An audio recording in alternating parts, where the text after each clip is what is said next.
I'm Michael Kerman with Leading Edge Seminars, and I'm really quite pleased to welcome you to this very special 2-hour virtual lunch together with Valerie Mason John. I really appreciate you taking the time to join us, or those of you who might be watching this later, to consider two of the most relevant issues of our time and to learn more about Valerie and what she has to offer us.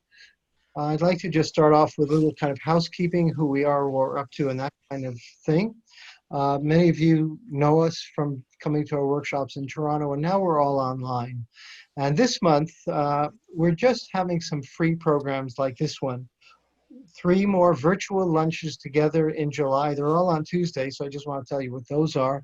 Next Tuesday, we're going to have Sonia Lubomirsky, who's a psychologist and a professor at University of California in Riverside, and she's written a lot about the science of happiness and done research in happiness and written some best-selling books, which I thought might be interesting for us as people and as professional helpers. The following week, on July 21st, we're going to have Maria Konnikova, who's just published a book that's all over the press and the media. It's called The Big Bluff. She's a psychologist who became a writer and is very interested in what make people tick. When you observe people, what do you learn? And she became a professional poker player to figure that out. And she ended up winning a lot of money and now has written probably what's going to be a best-selling book. And as a psychologist, I thought her her insights into what she's learned about people, human nature, might be helpful and interesting to all of us. That's July 21st. July 28th, we're going to have Dr. Rachel Yehuda, who's a professor of psychiatry at Mount Sinai in New York. And she's done a lot of work on trauma and resilience and how they cross generations. So she's looked at transmissions through generations, trauma, resilience, and her work is often quoted by some of our speakers. And I thought her knowledge would be very interesting, so she'll be with us July 28th. In August, we're not presenting anything, because what we're going to do is roll out a whole new way of offering programs in a very community-oriented way, and it'll be a kind of a new way of leading edge seminars, and we're going to let you know about that in August when we announce all this. Okay, a little bit about today. First, Emily, who you might see, Emily Porter, is our producer. She happens to be my daughter, but she's a very, very good producer and helper. If you would like to see the whole group, stay on gallery view. Otherwise, if you put on speaker view, you'll have a chance to see Valerie a little bit larger. We'll obviously be hoping for interaction during this program. And if you'd like to come on the screen, just put something in the chat line. I have a question, a comment, and Valerie and Emily will call you to the screen. If you have any other problems, put it in the chat and Emily can try to help you out. We'll be putting resources and things that might be mentioned in that chat box for you. As everything we do, this will be archived, which means you're going to get a link later today. It'll be on our website, leadingedgeseminars.org. Anytime you want to come review this or watch a part of it or tell your friends you got to watch it, it'll be on our website. So I'm really happy to introduce Valerie. And I was thinking about what I wanted to say this morning, and I think we all need mentors who are compassionate, wise, intelligent, and who impact us. They challenge us to be better. They come in all sizes, ages, and colors, and you know that you're not the same after you're in their presence. I was introduced to Valerie by a good Toronto friend and mentor, Anne McKinnon. Anne was a colleague of mine, and she managed a residential treatment program at the agency I was with. And she really promoted anti-oppression work, under a deep knowledge of trauma, and she was working with young women who were survivors of trauma. And I learned a lot from her. And years later, after she left that and we stayed in touch, she told me she attended a training with Vimalasara and told me about her compassion and her clarity about the human condition, about who we are, about yourself and helping others. And I learned that Vimalasara, and I'm hoping I'm pronouncing it correctly, was also known as Valerie Mason John. So I invited her to lead a workshop about 5 years ago to our audience of mental health professionals in Toronto. And after I saw Valerie in action, I understood what my friend Anne had meant.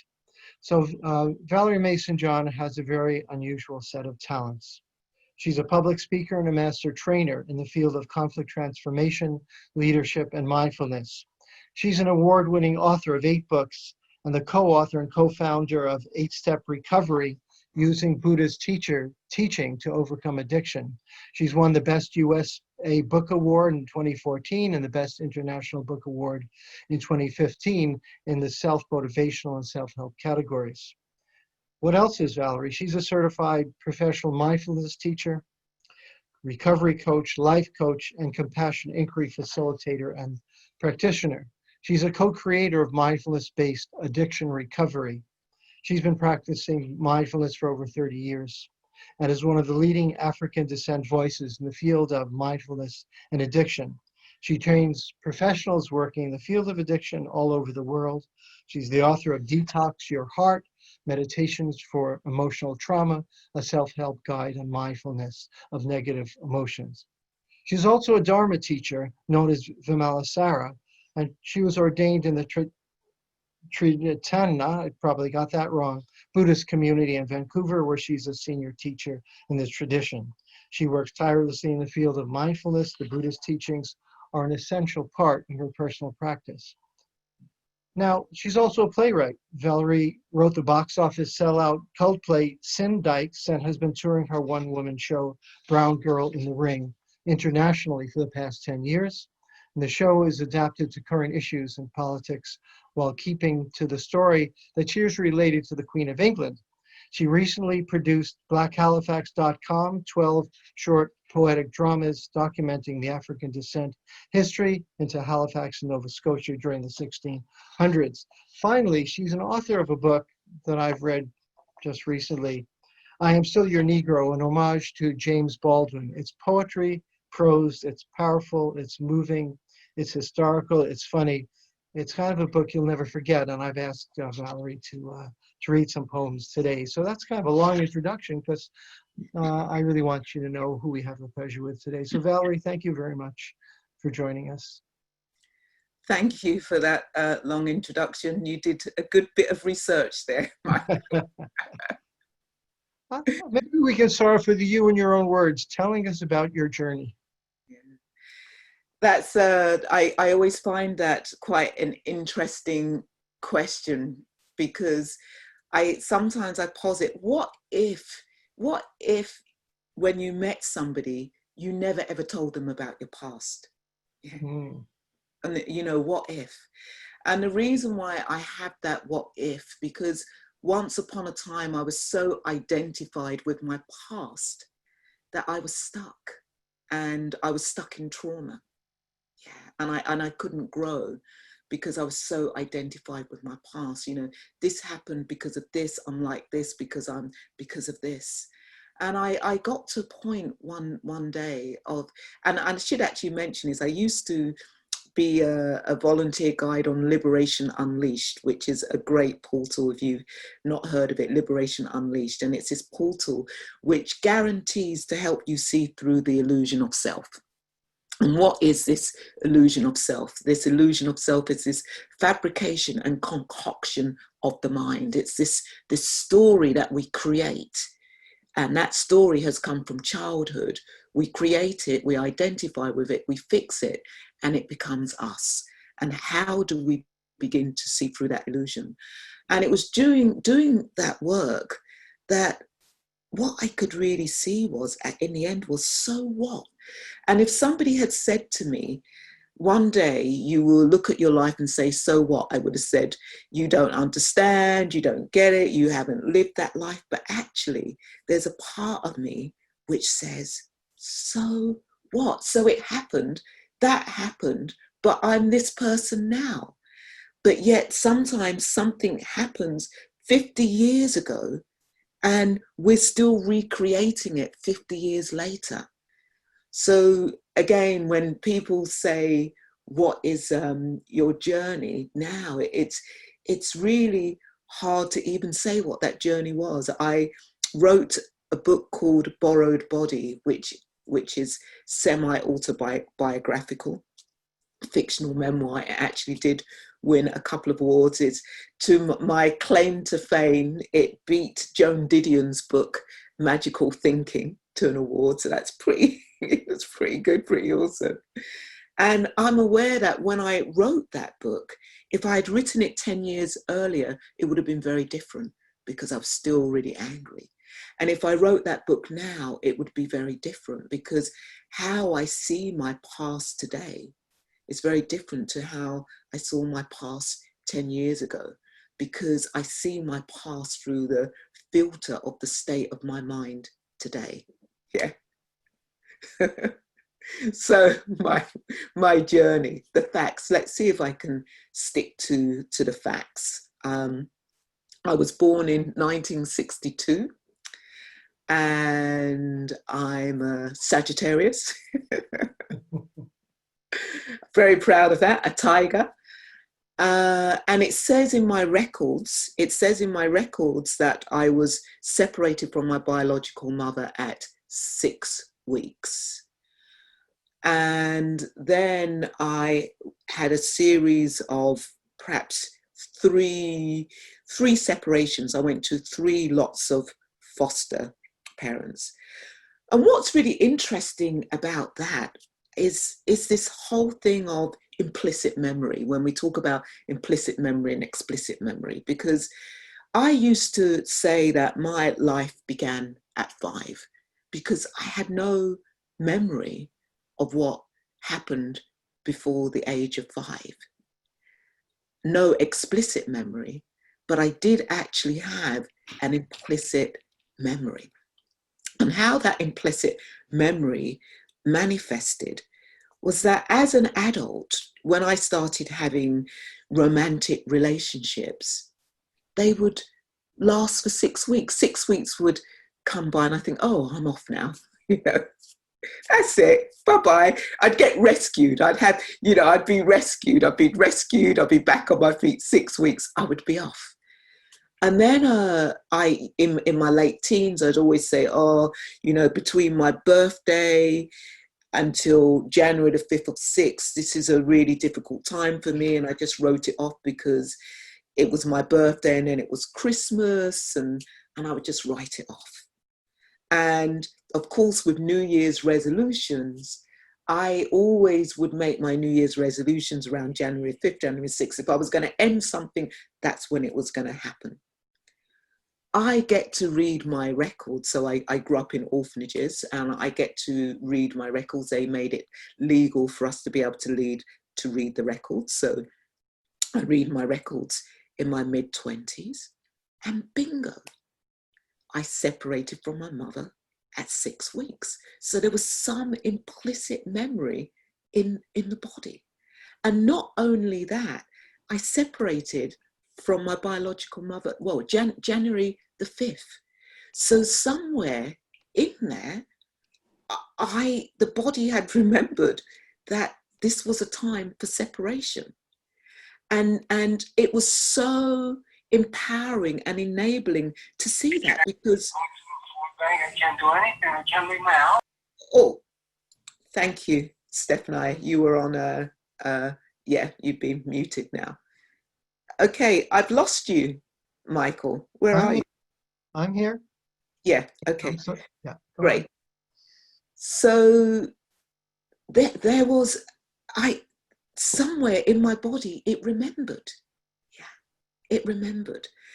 And it was so, that's what I was saying, it was so empowering and enabling to read that, because no longer did I have to say, it's going to be a difficult time from my birthday until January the 5th, until we got through Christmas and New Year.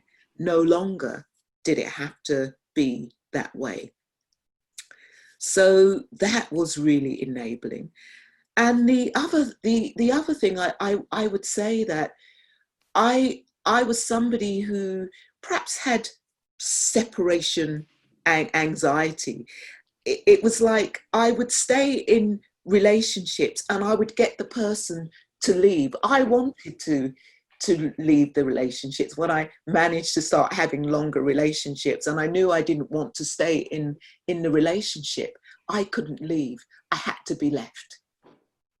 And that again is an implicit memory, because as Dr. Gabor Mate speaks about, who is one of my teachers, will talk about the stamp of abandonment. And that was my first stamp of abandonment in the world, because who knows, I'm sure there was a stamp of abandonment in the fetus and in that intergenerational trauma.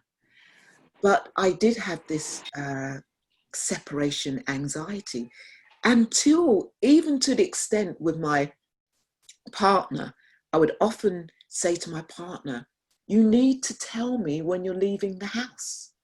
Don't just go out. I need to know. And when I did that inquiry on myself, I had to really sit with this. Why is it so activating that I go downstairs and I see my partner's gone out? Why do I get so activated? And I realized, of course, because at some point, my biological mother left me at 6 weeks and didn't come back. And so there was this implicit memory. Yeah. And it's really important, if we have the opportunity, it is really important to find out about that early conditioning. Yeah, it's really important to find out what were the stories of our parents, because that's where the implicit memory can happen, because we might not have an explicit memory. What was the story of your parents while your mother was carrying you in the fetus? What was the story of the father whose sperm would have been impacted if the father had been completely dysregulated, was experiencing some trauma which would impact the DNA of the sperm?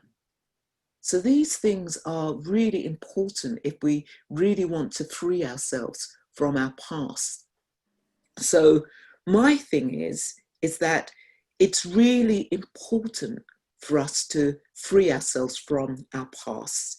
In fact, if we look at the pandemic and we look at how so many people have been completely activated by COVID-19, and I would say that the people who have been more activated are the ones who uncertainty and change was really big in their childhoods, okay?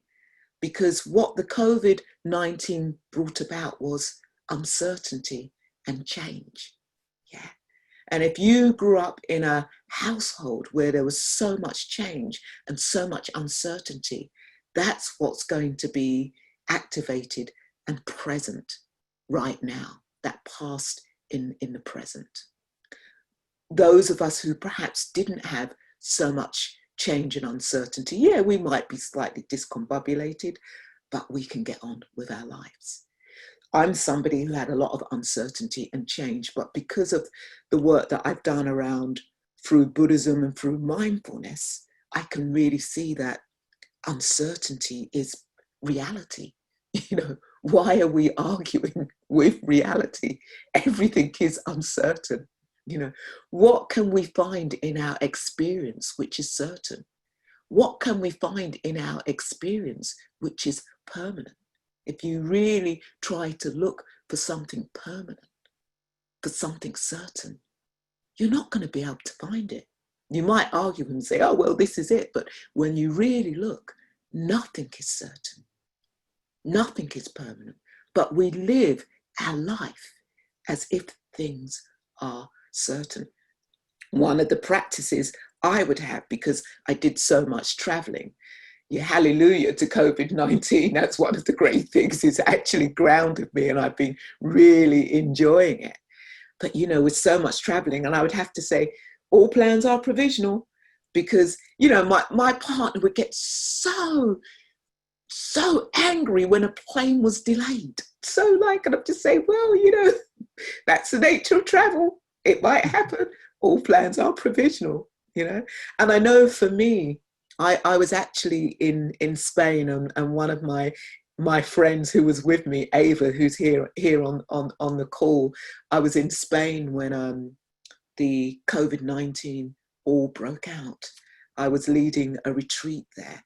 And again, the Spanish, they love to kiss, kiss, kiss. And it was all breaking out in Madrid, and they still want to kiss, kiss, kiss. They don't want change, Yeah, we're still going to do this kiss, kiss, kiss. And I didn't know whether I was going to get out of Spain. And there was an anxiety. I wanted to get home. I knew that I wanted to get home. And when I was in England, would I get out of England? And I literally spent 2 sets of 12 hours on the phone. I was doing stuff, but the phone, was on speaker, trying to get through to the airline. And once I got through, and it was like, you're on to the wrong number. And at some point, I just said, just let go. You can't fix this. What will happen will happen. Just let go. And there was so much freedom in that, because I wanted to control it. I wanted to be definite that I was going to be able to leave England and get home. Yeah. And actually for me, even if I'd been stuck in England, so what? I still would have been able to work. England is another home for me. But when I was able to let go, to let go of this anxiety, I could just have the freedom of, it's okay, just leave it to the universe. All plans are provisional. And yet we want to argue with reality. Okay, I'm going to take a pause. Well, we could go in a lot of different directions with this. Many people watching are therapists and dealing with people who are having a hard time with change. And Buddhism has taught that life is change. And so many therapies and therapists have been influenced by Buddhist thinking. And you could see how it's integrating into many different types of new therapies, very old ideas. How did you get introduced to Buddhism? When did it start to affect your thinking about yourself and helping others change? Yeah, thank you.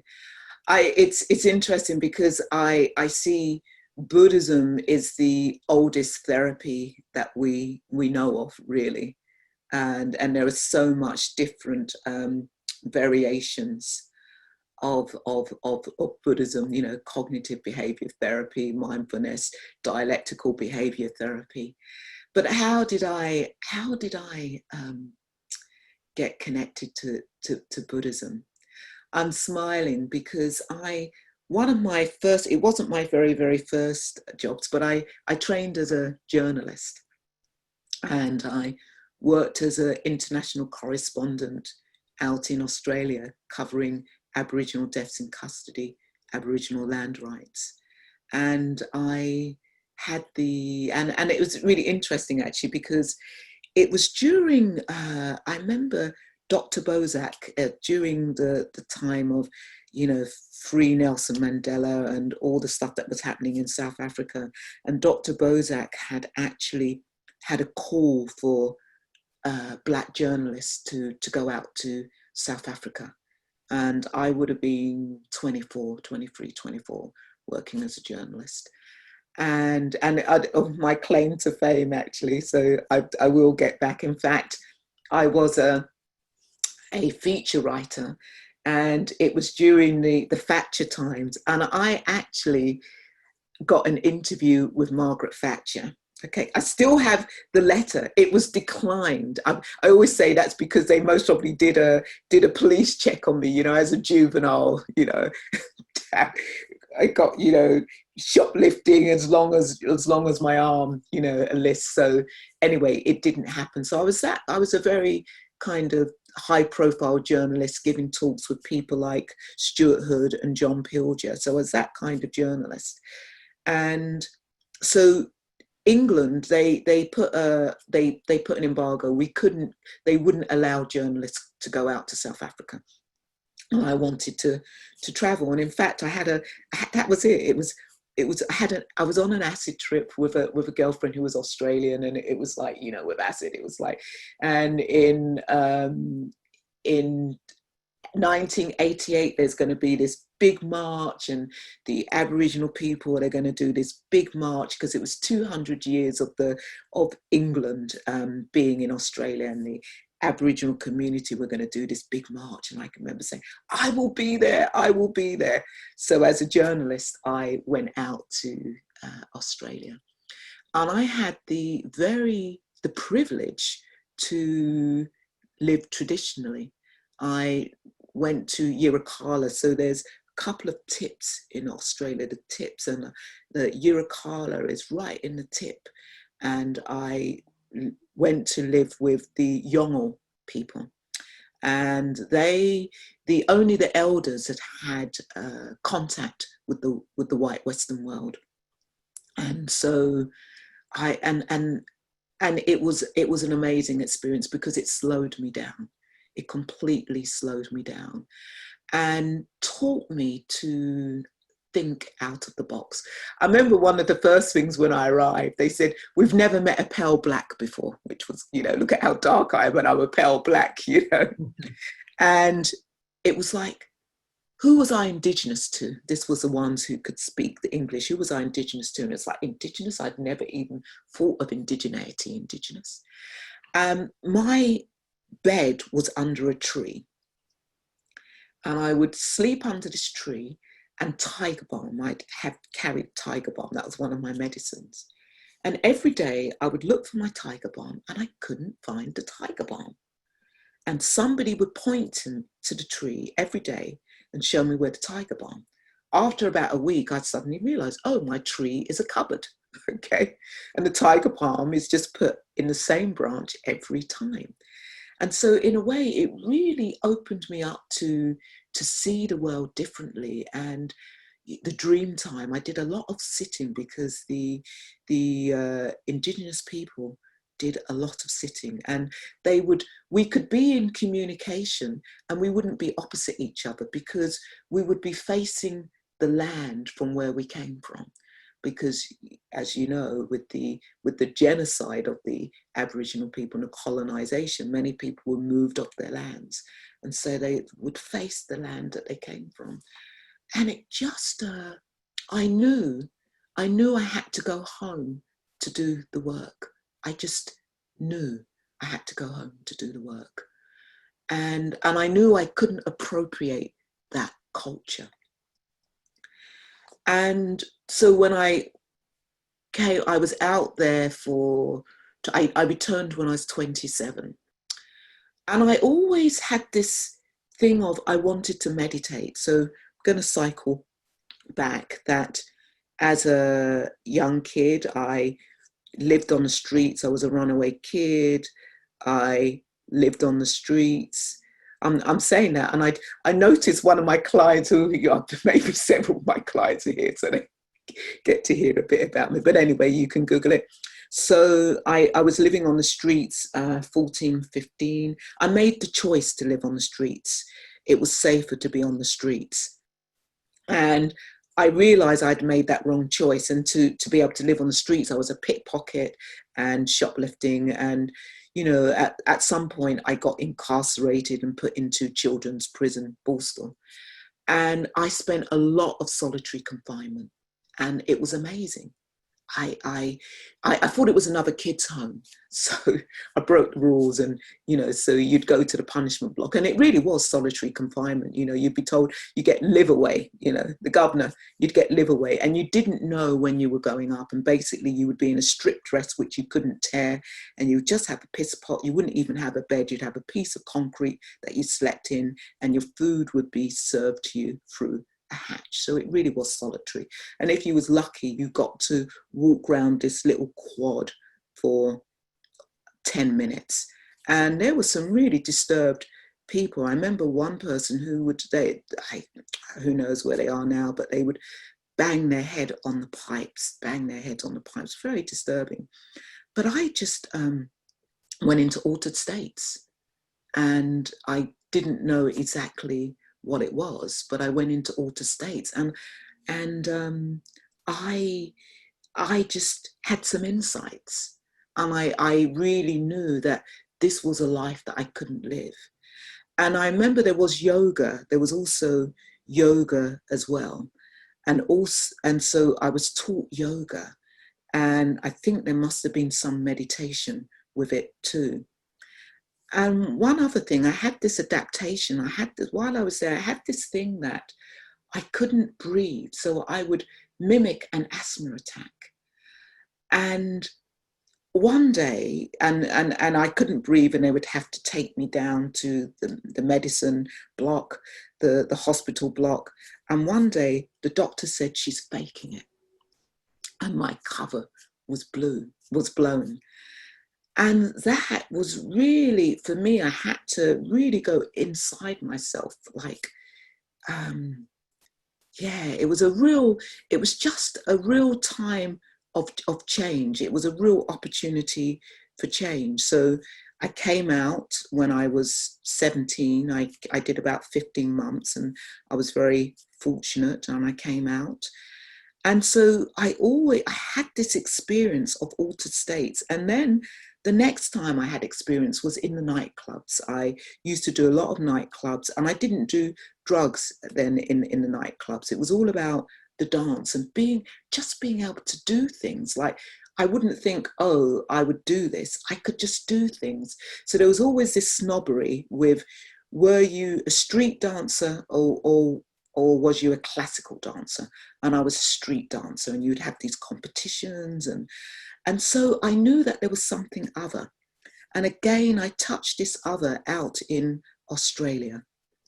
And I came back, and I just started saying, I just really want to meditate. I really want to meditate. And a friend said to me, oh, you want to meditate? There's this transcendental meditation teacher.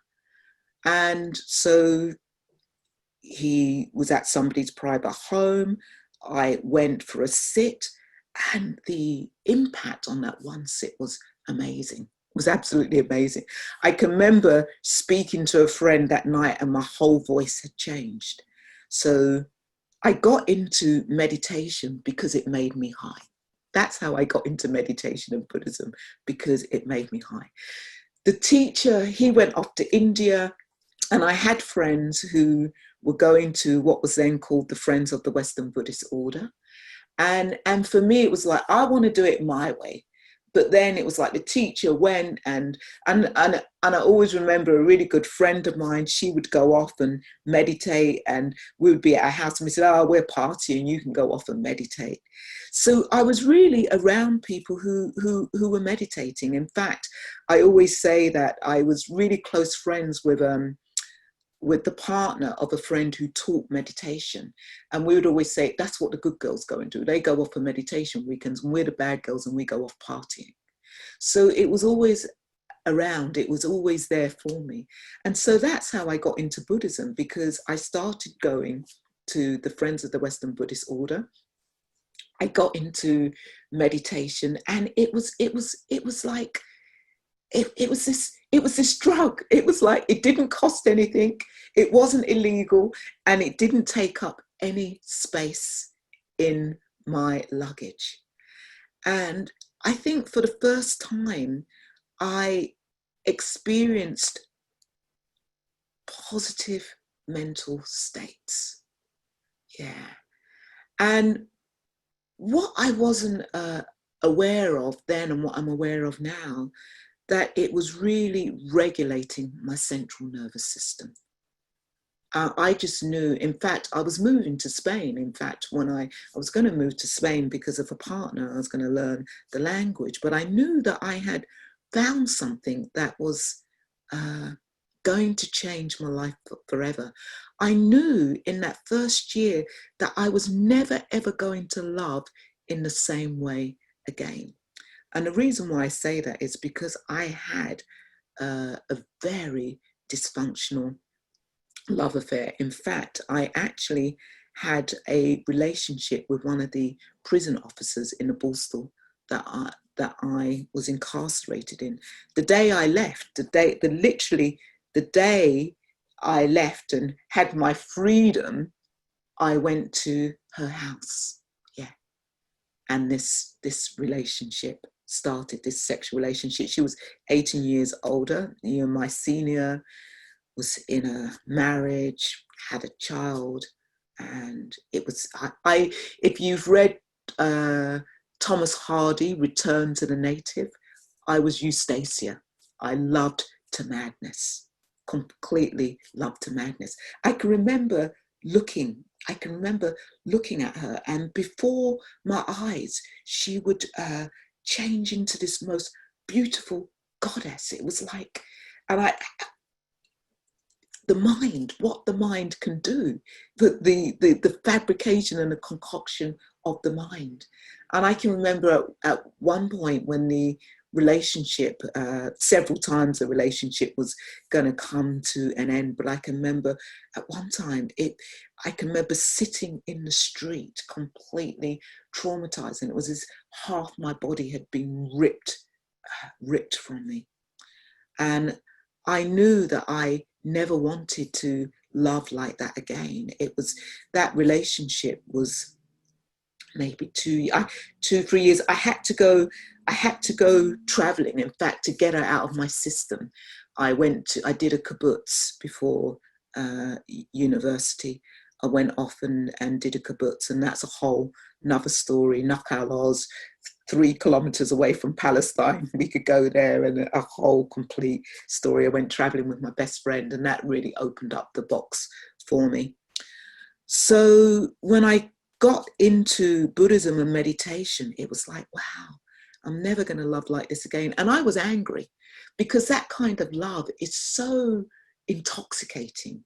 It's so seductive. You know, we talk about people having love addiction. It's so, yeah. So I was quite angry to begin with. It's like, I want to be able to love like that again. But actually, it taught me to love very healthily.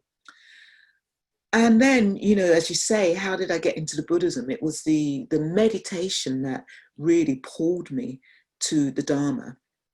And yet things weren't changing. Yes, I was experiencing altered states. I would go on retreat. I would trip. I would literally trip. I can remember the millennium.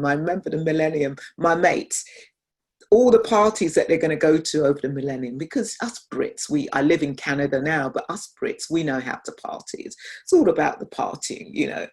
And I remember saying, I'm going on retreat. I went on 3 weeks retreat. In fact, some people always remember that retreat, because I think I had a wand, one of those children's wand, and reading the Buddha's enlightenment as we were moving into the next century and messing around with this wand.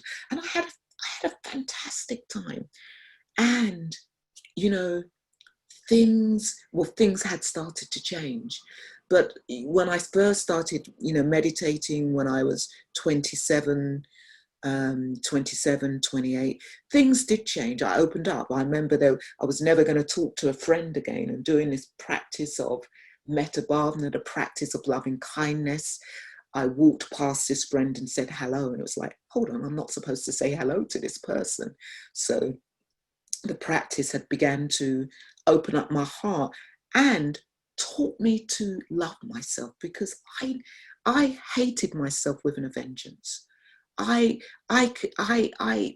said this many times. I can remember leaving the Buddhist center one day and standing on the platform in the underground, and my fists clenched like this, and I could hear in my head, I hate myself, I hate myself, I hate myself.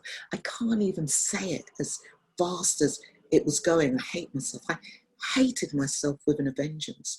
And this practice of loving kindness over years taught me to love myself, so that I got to a place where I could say, I love myself.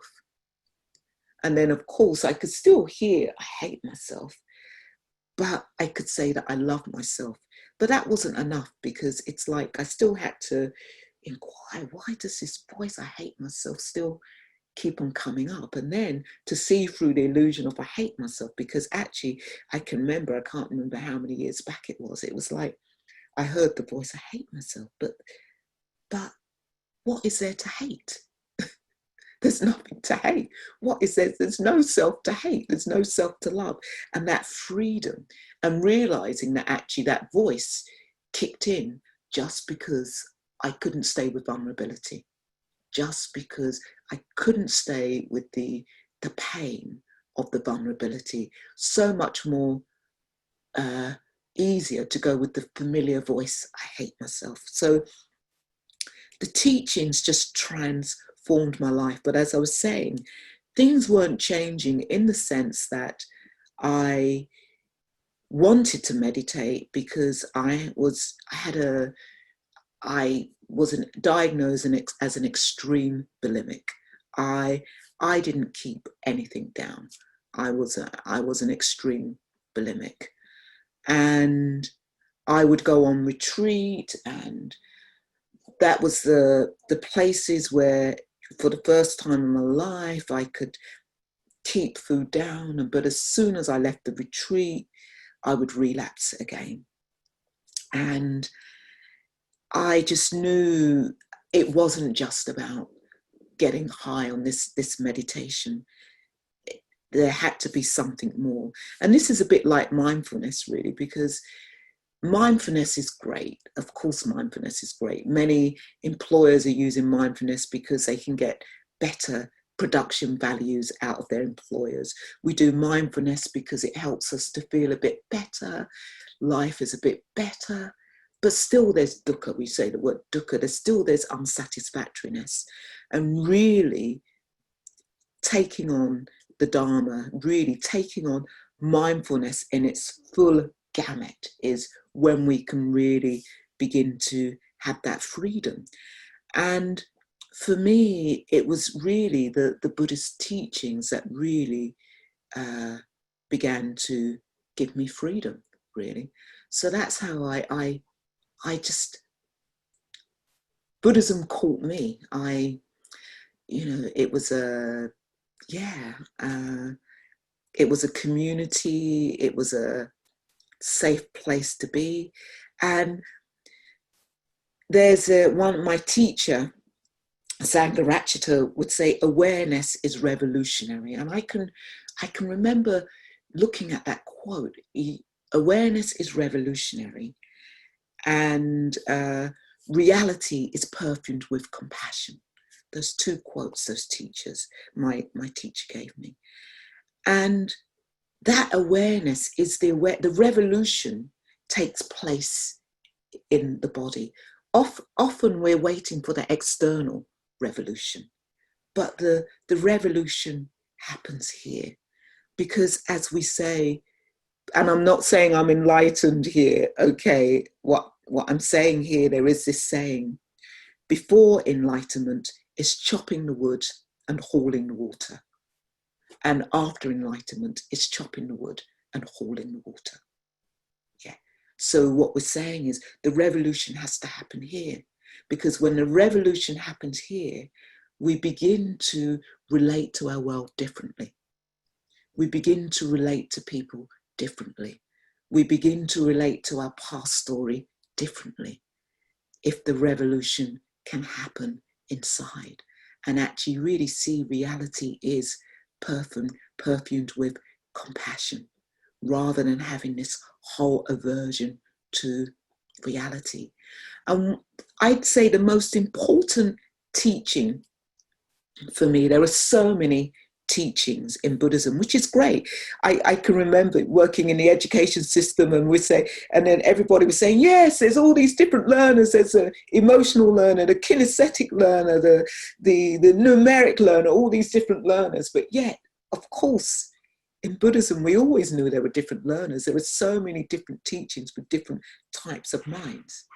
And one of the seminal teachings, which pulls all the different Buddhist schools together, is the Four Noble Truths. And that first truth, when I read that there is suffering, it was like somebody had seen me, because up until that point, I told myself I was the only one who suffered. And because I was suffering, it was a really bad thing. I shouldn't be suffering. Yeah, I shouldn't be suffering. That this was a smelly thing that people shouldn't see. And I had so much disgust and aversion to the fact I was suffering. And here I was reading that there is suffering, that the human condition, there will be suffering. So overnight, I became normal. It was like I wasn't the only person who was suffering. Bingo. And that was such, it was as if the light bulb had been turned on in the room of my body, in the room of my being. And then that second truth, that there is suffering that leads to more suffering. And I knew that. Seeing how we create extra suffering in our lives, I knew that. I knew I was somebody who was creating extra suffering in my life. I didn't know how to stop it, but it was like, wow, I really knew that. And what was so interesting is that the third truth was that there was an end to suffering. And I used to be baffled, like, why are they telling me that there's an end to suffering? Why don't they tell me that there's a way out of suffering as the third truth, because that's the fourth truth? And I realize now, because I needed hope. I wouldn't have believed if the third truth had been there's a way out of suffering, and the fourth truth that there was an end to suffering, I would have lost hope. But the fact that there is an end of suffering really gave me hope. And then that way out of suffering. And I can really say that in my life, I can remember working with a therapist. I had a Buddhist therapist, and that's where I did most of my long-term therapy. And I remember him saying to me, he said, but, it's not surprising, with your life and, how your life has been. And I said, no. I said, no, I'm not going to hold to that. My life since, my 30s has been, I've had a brilliant life. Things have changed. I can't hold on to that. I'll soon be at a stage where it will be 50-50, and actually I need to really identify with just the gifts, with the gratitude and the privilege that I have had to come across the Buddhist teachings. And there's something that I identify as a Buddhist, although it's another label. It's another label, because what does it mean to be Buddhist? And I love people like the Dalai Lama and Thich Nhat Hanh, who says you can live the Buddhist teachings, but you don't have to be a Buddhist. You can be a Christian and live the Buddhist teachings. What's the point of myself saying I'm a Buddhist and I don't live the teachings? So that's my story of how I got to Buddhism. Oh, wow. I'd like you to share a poem or two from your new book, and then I think we could move into a discussion on what's happening today. The timing of when was your book published, the homage to James Baldwin? Just before, well, basically actually during COVID, so in March. Just the timing with the murder and with all this discussion and about racism. I mean, your book is, I think, perfect, and I'd like you to share some of that with everyone. Okay, so let me see. So I'm scrolling. Actually, maybe I could come to my book and have a visual here. Okay, so I will read again, Becoming. Winter is barren. My spirit withers once more, incarcerated. Spring buds sprout again, like another pregnancy, a granddaughter born. Summer boasts her rays, radiant, promising life, but potent like death. Autumn leaves drop down, decaying on my tombstone, again becoming. Okay.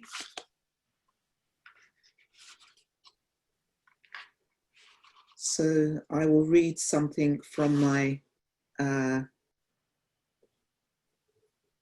past. So I was transracially raised. So I'll read two from here. This is dedicated to people who've never known their fathers.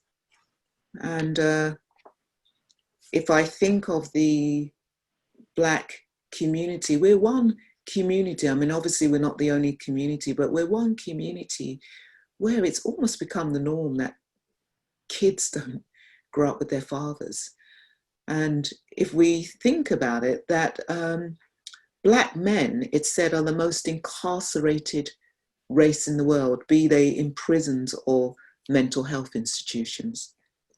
But all of us, no matter which community you come from, many of us have never known our father. So it's called My Father's Prayer.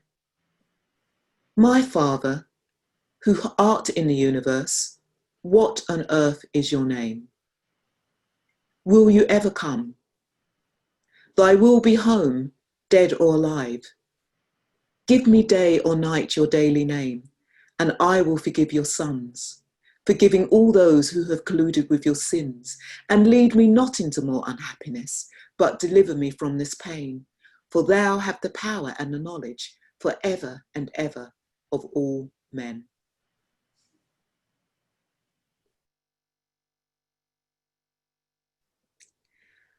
And the next one I will read is called Sticks and Stones. Sticks and stones did break my bones, and words did always hurt me. My white mother told me never to moan. She was old and cold as stone. I was young and scared as she. Sticks and stones did break my bones. I had no friends, so played alone. I hated myself for being an adoptee. My white mother told me never to moan. A white child broke my jawbone. He pulled me down onto my knees. Sticks and stones did break my bones. One day I was found crying on my own. White children came over and pissed on me. My white mother told me never to moan. When there was blood on the curbstone, my white mother tried to protect me. Sticks and stones did break my bones, but she still told me never to moan. Okay, so segueing into the second pandemic, and just talking about the first pandemic, COVID-19. I think when COVID-19 first came about, and I still hear people saying that COVID-19 is this equalizer, and we know it's not been an equalizer. I mean, and I say this from a place of privilege. If you were in the boat of being over the age of 70, it wasn't an equalizer. Okay. Yeah. If you were in the boat of having certain illnesses like asthma or respiratory ailments, you definitely weren't in the same boat as me. Yeah. And then we know, like the stats coming out of the US, the stats coming out of England, that actually many of the first responders, many of the workers who were working in hospitals were Black, Asian, Indigenous people. And I wasn't in the same boat as them. Yeah.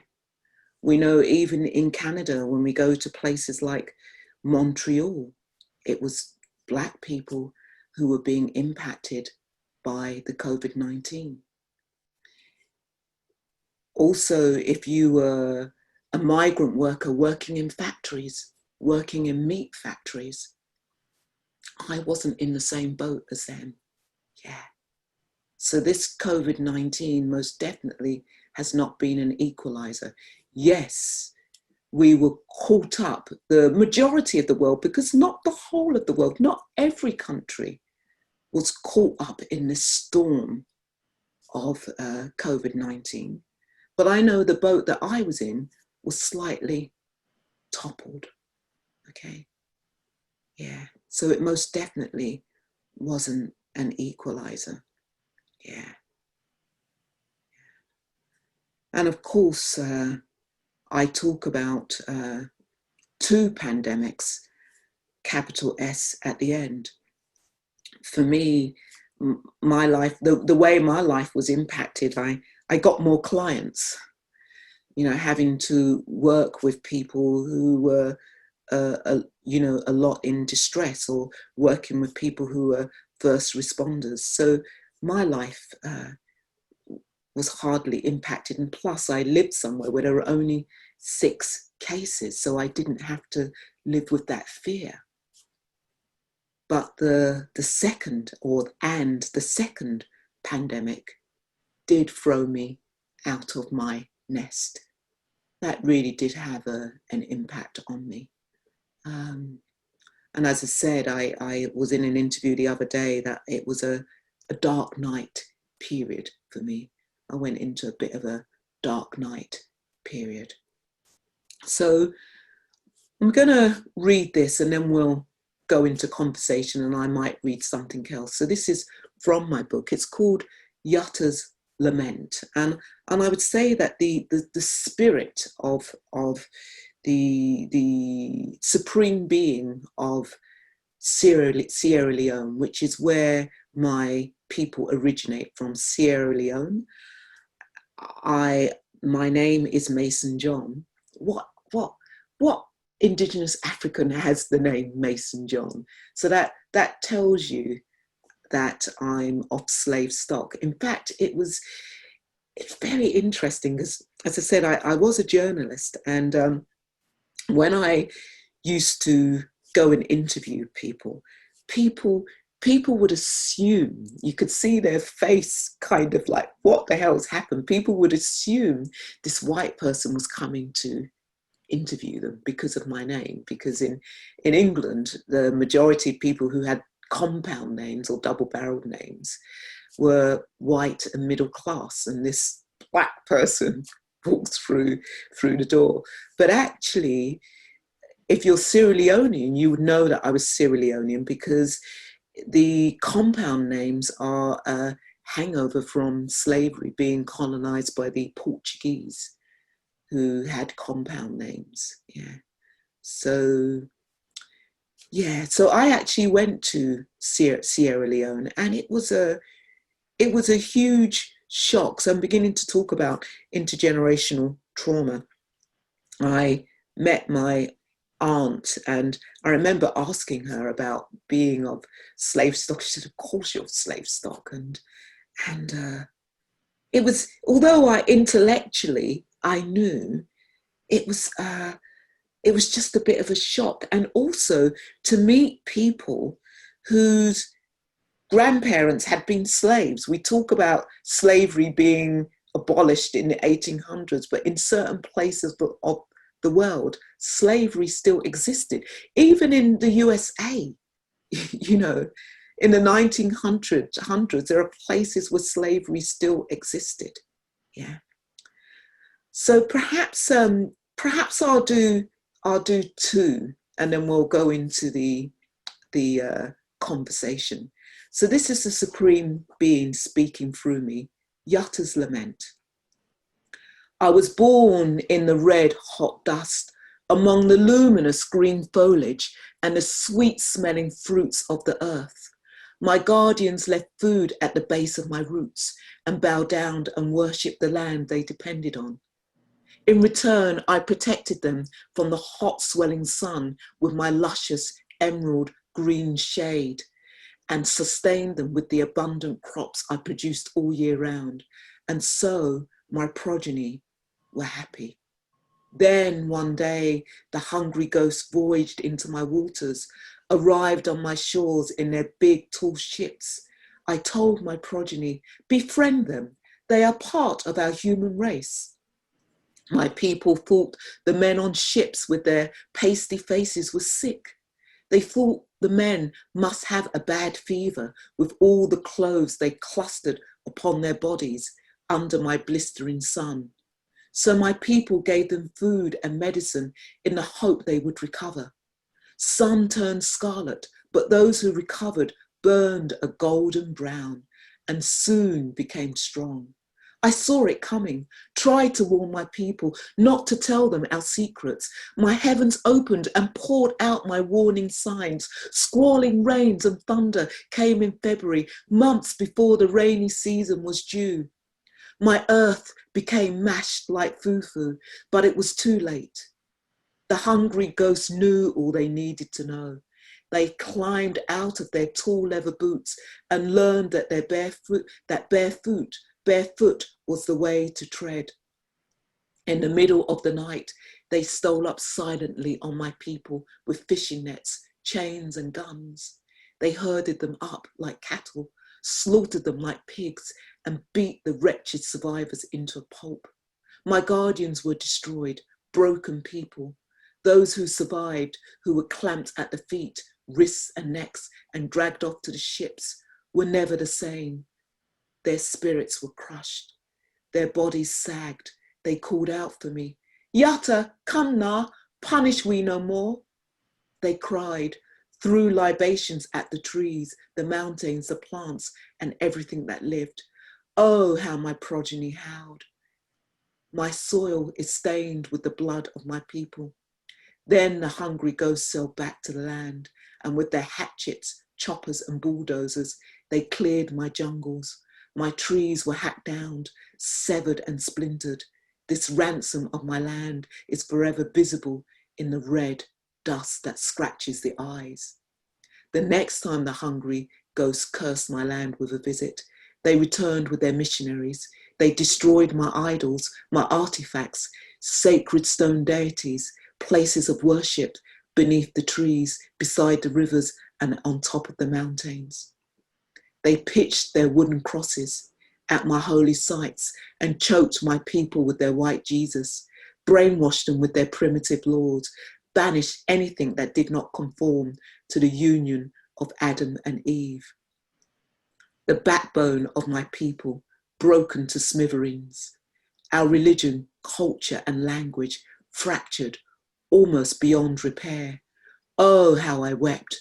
The beliefs of my people corrupted by Christianity, with Islam charging fast behind. But I, Yatta, still roamed the heavens, and many of my inhabitants continued furtively to worship my animals, trees, minerals, and mountains. I protected them the best I could, providing the overgrowth to protect their places of prayer and treacherous tracks that only my people could find. And as James Baldwin says, not everything that is faced can be changed, but nothing can be changed until it's faced.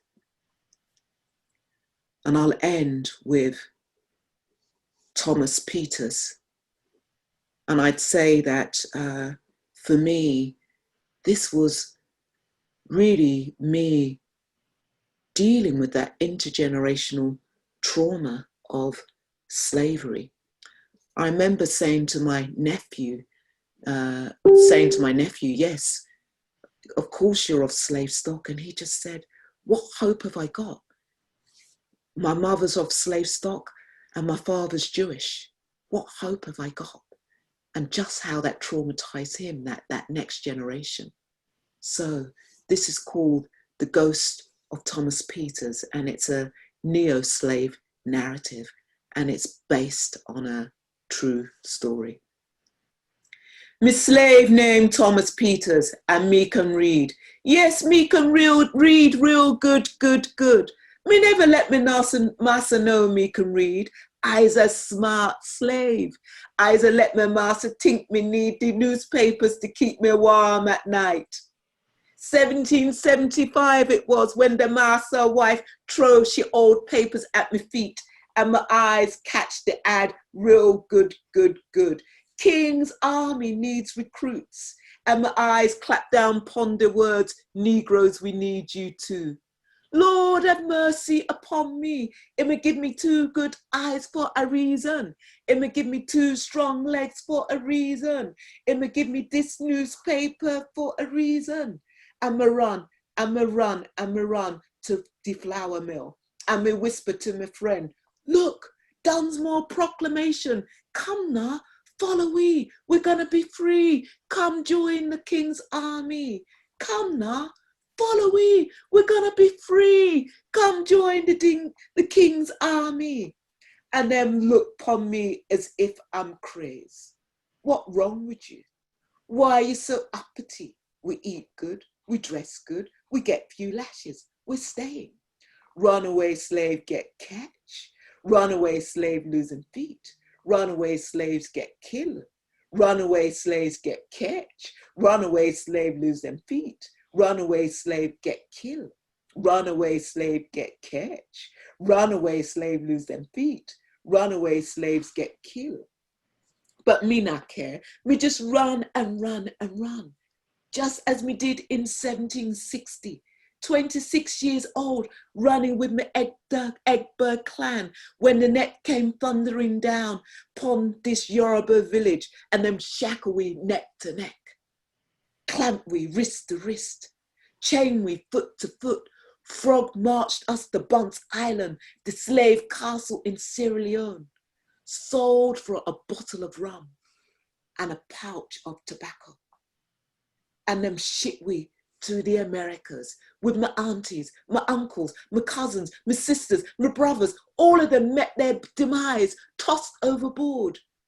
Watch my father sell, my mother sell, and me listen to she scream as them transport me down south to French Louisiana, where eyes have tried this the escape 3 times until they must sell me to the Campbell plantation.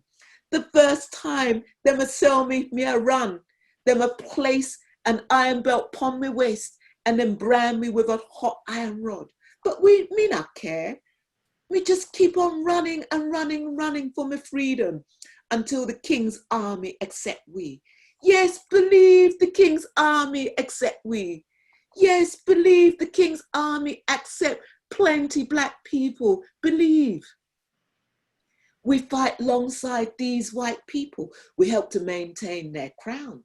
We help to preserve their crown. I's a fight for my freedom. I's a loyal for my freedom. I's a defend for my freedom. I's a fight for my freedom. I's a loyal for my freedom.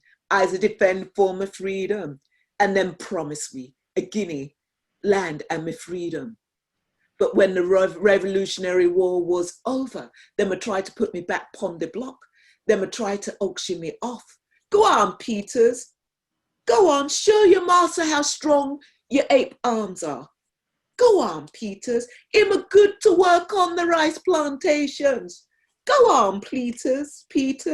Go on, walk round and show your master how spry you is. But me never going back pon the block. I's a proud black loyalist. I's a proud black sergeant. I's a proud black revolutionary. I's a named the first black American hero. But some of us didn't make it. Them a kidnap we and sell me back into slavery. And some of us did make it. Them a give us our papers and we set sail for Nova Scotia in 1783. And when we arrived, we had looked for our land and them a point to some swamp. And me say, where's we land? And them a say, here's your swamp. And we say, where's we land? And then we say, here's your swamp. And we say, where's we land? And then we say, here's your swamp. And then we say, where's we land? And then we say, here's your swamp. And we laugh, and we laugh, and we laugh. Until my belly full. Because we get me swamp and we get my freedom. Because we get me swamp and we get to start a revolution. Because we get me swamp and we get to collect plenty sign petition. Because we get me swamp and we get to visit England. As I stand in front of a royal government, as I rightfully complain because the land mash up and it have no grain. Because we fight for we freedom. And then we try to put us back into serfdom. But me met good friend with a white abolitionist named Clarkson, and he promised me passage back to the homeland, and him offer to help me recruit Negroes to repatriate. And when we return to Nova Scotia, we get to recruit many people from an Annapolis Valley, Birchtown, Halifax, Shelburne, with a Cato Perkins, a Moses Wilkinson, a William Ashe. Yes, believe, we four, some of the first founding Black fathers of a free town in Sierra Leone. And we're left right here from Halifax Port. Men, women, picnic. 1,100 of us, we volunteered to return to the homeland with me as their Speaker General and Clarkson as their Governor General. And when we set foot upon the land in 1792, my people, yes, my people chose white Clarkson to be their proper general. And my heart break. Yes, my heart break. And 4 months later, mosquitoes suck my blood and me expire from malaria, leaving my wife and my 7 picnic to carry my name back to the Egba clan, where I'd always be a strong, proud Yoruba man.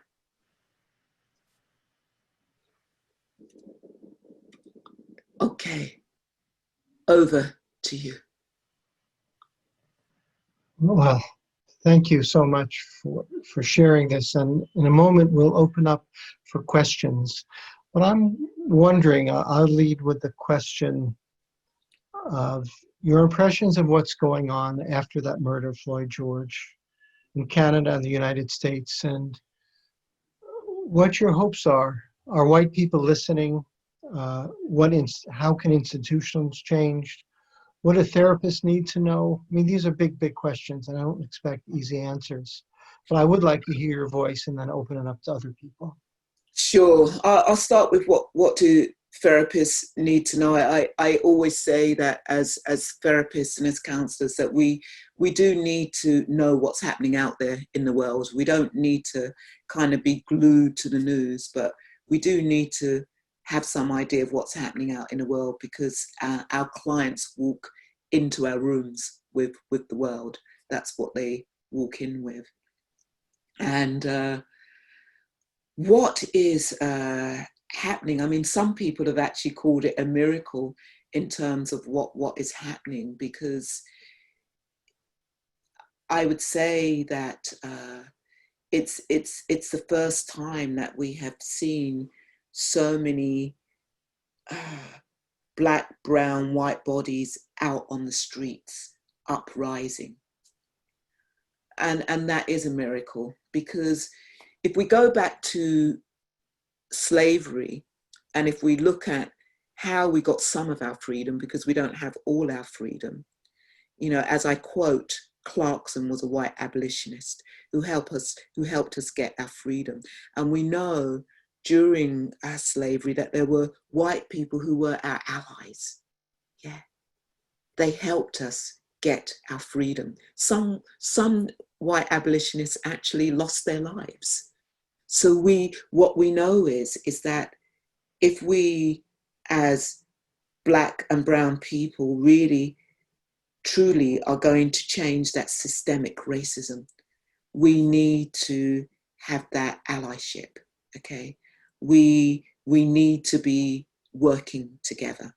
That's my view. Some people might think differently, but you know, if we go back through history of anything, it is about the allyship. Even if we think about the Harriet Tubman and the Underground Railroad, and we know the Underground Railroad came into Canada, and there were many Black people who put themselves at risk, but we also know that there were white people who had safe houses. If we look at the Hitler, you know, if we go to Hitler and the massacre of the Jewish people, we know that there were white Germans who were allies and helped to save some of those people. So this allyship is really important. So in a way, it is a miracle that all around the world, in so many places, we are uprising and protesting. And for me, part of the miracle is the destruction of the mythos. Okay. And the reason why I say it's a destruction of the mythos is because we are seeing statues tumbling, statues that have glorified slavery, the Confederate flag that has glorified, we know that the Confederate flag really had this real resurgence during the civil rights movement and was making a whole statement. Yeah. And in this time now, it's like the Confederate flag is falling, statues are falling. Yeah. Why is it that it was okay to have statues of people who were slave traders? Yeah. Who commissioned slavery? Yeah. That the trauma of that, it's so it's when I heard about the statue tumbling in Bristol out there, there was joy in me. It was like, yes, the joy in me. And I had this fantasy of the people who did it. And I was in their room, in their room, and they most probably had a spliff and a can of beer, or maybe even some champagne, yeah. And in the US with these statues tumbling. So we've definitely beginning to see the destruction of the mythos. So what is happening? It's not going away. I mean, Black Lives Matter. We sometimes we think, well, what happened during Obama's presidency? What happened? And I always used to say that the biggest change was actually seeing this Black man who became president. If you knew what that was like for Black people, no matter where we were in the world, to see this African descent man become president, there was just a shift in the psyche. And Black Lives Matter formed under his presidency.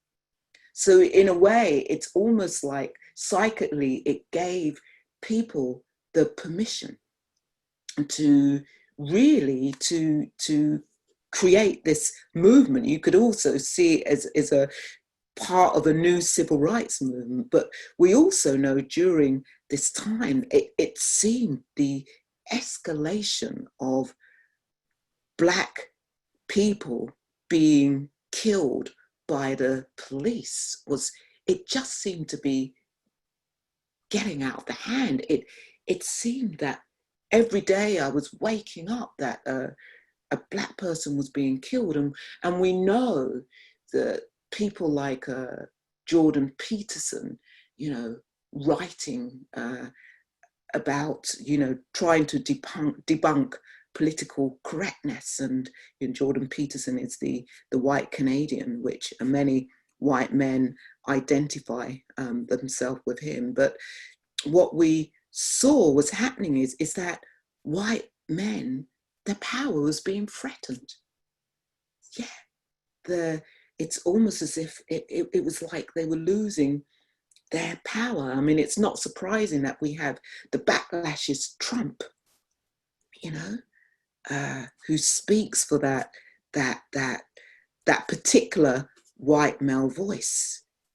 So, and I would actually say that my book, I'm Still Your Negro, was a response to what was happening in 2016. It's how could I, as a Buddhist practitioner, mindfulness practitioner, and luckily I had the power of the power of the pen. Somebody says the sound is breaking up. So is it breaking up for you? No, it might be No. someone's individual It could be the computer. internet. Yeah. Okay, all right, great. So, yes.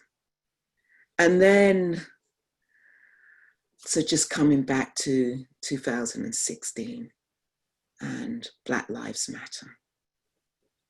And then it's during this time of COVID-19, we're all in lockdown, and then we hear about Ahmaud Arbery, you know, who's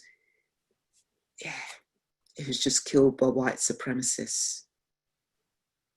And then we hear about George Floyd. And I also want to say that what happens is that news happens in the US and we hear about it. And I want to let people know that during that time, there were Black people and Indigenous people who were killed by the police in Canada during that time. But we don't hear about that. It doesn't make news. In fact, even during the uprisings, the BBC reported Spain, it reported England, it reported these places. It didn't report Canada, who was doing the uprising. So I think we tend to think this is something that just happens in the US. And I in a way, it's just like, I don't want to traumatize myself, but I know that watching that video, we talk about epigenetic trauma. We'll talk about cells being switched back on. I mean, even when I went to watch Harriet, my whole body went into a crisis. 5 minutes into that film, my teeth was chattering and I shivered throughout the whole film. I couldn't move. Why didn't I? I was just, my whole body. So that a real DNA memory. I'm of slave stock. There's this DNA memory. And as I say in my book, we often say that Black people are fast runners, they're good sports people. It's not like we're genetically fast runners. It's an adaptation. We had to run.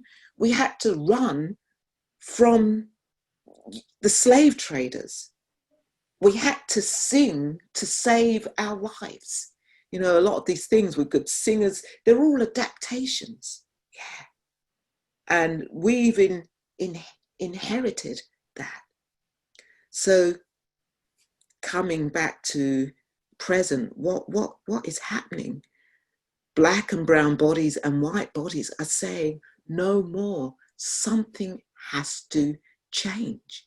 And not just in the US, something has to change throughout the world. This systemic racism has to change. So it's not just we have to change as individuals. The system has to change. We have to dismantle the system. So am I hopeful? I abandon hope. I think we're in a time of possibility and potential, and we have to seize upon it now, because the moment will be lost. The moment will be lost. Thank the Lord. I call the Lord, thank the Lord. It's not going to be lost instantly, because we're going to have to go through the trials of the police, of the 4 white policemen. We're going to have to go through that, and that's going to activate, that's going to really activate people. So it's going to be around for a while. So we've got time for the possibility of change, for the potential of change. And as I want to quote Resmaa Menakem, his book, My Grandmother's Hands, who talks about white supremacy living in our bodies. It doesn't just live in Black and brown bodies, it lives in white bodies too. We all have to do this work. What was the conditioning that I grew up with as a Black person? What was the conditioning that white people grew up, as a white person in this world. We have to do the work. And as a Buddhist teacher, as a mindfulness teacher, I'm at this place of, how do I teach Black and brown bodies to breathe again? How do I teach Black and brown bodies to come back to their body? How do I teach Black and brown bodies to sing again? There is this indigenous teaching. It's the African culture say it comes from that culture. There are some indigenous teachings that come from, it says it comes from this culture. And look at it, I say African and indigenous. I am a stateless indigenous person. I am indigenous, but I just don't know where I'm indigenous to. You know, it's, if we can't compare. It's like, if we look at what happened to Black people, it's not like we were, some of us were colonized on our lands. We were taken from our lands. We were taken from our lands. What happens when you're taken from your lands and you lose your language, you lose your food, you lose your land, you lose everything. And we were put somewhere else. You know, the Caribbean, for many of us, isn't our land. Yeah. So this trauma, yeah, the trauma, and even if we go back to our lands, we're foreign to those lands. So again, this a stateless indigenous person, for me to reclaim I'm indigenous. Yeah, I am indigenous. Yeah.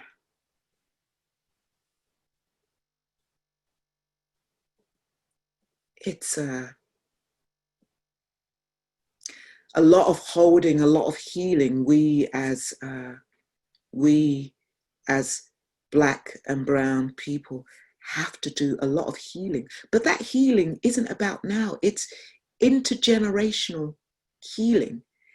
So you have a Black child who's born now, maybe his father's been, or her father's been incarcerated, or their father's been incarcerated. And that father who was incarcerated, their father was incarcerated, and that father who was incarcerated, their father was incarcerated, and that father who was incarcerated, their father and their parents were slaves. Okay? That's the intergenerational trauma. And why, I'll end here and we'll take questions. Why are we out on the streets? Coming back to COVID-19, yes, we had the energy being locked down. We're out on the streets because the majority of Black people, brown people, know what it's like to be stopped by the police. I've been stopped by the police. As I say it again, I've had a policewoman ram her hand up my crotch to see if there's dangerous weapons there on an anti-Nazi League march. 14, yeah, and carrying a banner and being singled out. Very few Black people being singled out. I could really see what happened to Sandra Bland. I don't know if you've seen the video of Sandra Bland, how did she die? But I could see that conversation. I could have been Sandra Bland. It's like, how that conversation spun out, and she had the right to smoke that cigarette in her car, but the police used their power, and the police used the power on me. I had the right to hold that banner, but because I lost it, you know, tried to have my rights, and they put me in a van, took me to a police station. So we all know that. We've all been through that. A couple of years ago, I was in the States, walking along the street with my white friend in New England. A police car passed us. I stopped. She walked on. Yeah, she had the privilege to walk on. It was just, I stopped because that's what I do when a police car passes me. And it's not just the police force. the amount of hassle I got coming back into Canada. And I almost lost it once. I was like, and I have lost it. I've been really lucky.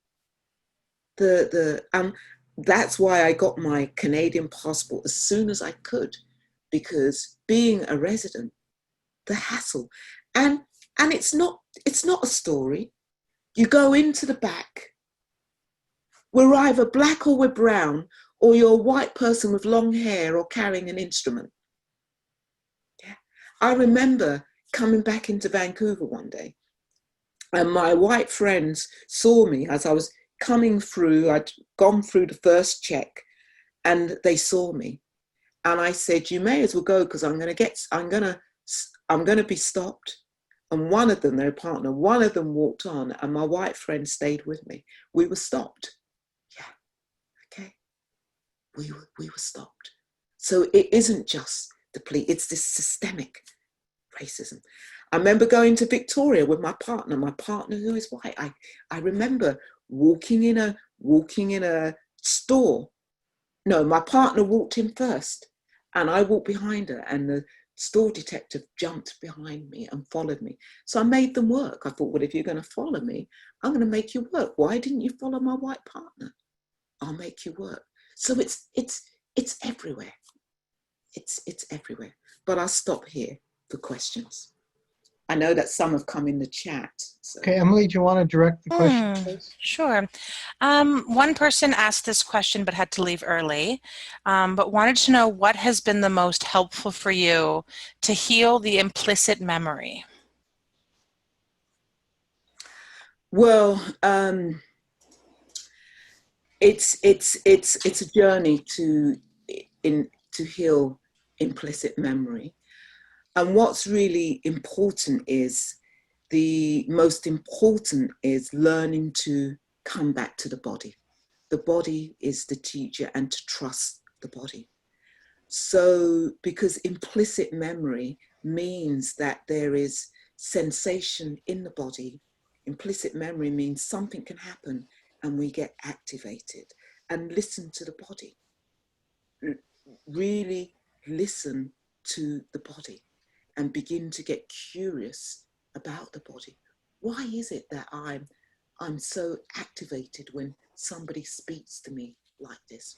Get curious about it and ask for help, because I really would say that compassionate inquiry, which is the modality that Dr. Gabor has founded, is a fantastic modality to really begin to unravel this implicit memory. Also, I will quote, Liberation Unleashed is another way to begin to unravel this implicit memory. So really the thing is to stop listening to the stories in your head, because narrative takes us away from the body. Begin to listen to the body. And if you have the privilege of being able to speak to family and ask them about their history, what was your mother's history? What was your father's history? What was your grandparents' history? Because it may be the body has that implicit memory, but that implicit memory may come from 2 generations, 3 generations that preceded you. Yeah. So if you have the good fortune, you might not have the good fortune, but then learn about the history of your culture, and that might tell you something. Yeah. The body never lies. Okay. Thank you. Next, we have Wanda. Wanda, are you there? Yeah. Hi, Wanda. Hi. Oh. Yeah, go ahead. Oh, okay. I thought you were going to just read my chat question. Oh. So, go ahead. Actually, I'll just read it to remind myself how I wrote it. But basically, I asked, what does dismantling the system going to look like in your mind? Like, what do you perceive needs to happen? And what do you think the future will look like that is different from now? And I'll just add to that, I totally resonate with so much of what you're saying. Also being a mindfulness-based teacher and follower of a lot of Buddhist wisdom. So I really thank you for your wisdom that I totally can resonate with. So back to that it's a big question, I know, but I'm curious. What do you think needs to happen? Well, I always go back to, first of all, again, a very mindfulness-based attitude, being all of us, and speaking as a white person who passes as white because I'm Jewish, actually, with that history, is to get curious and to do really, really deep listening, right? Kind of listening that really needs to be open and curious, without preconceived ideas of what should happen.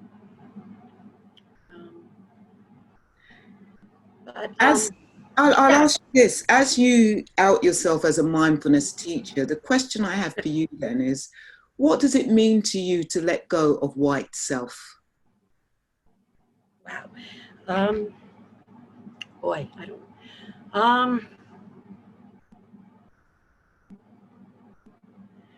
Well, to begin to discover what are the myths versus the facts, you know,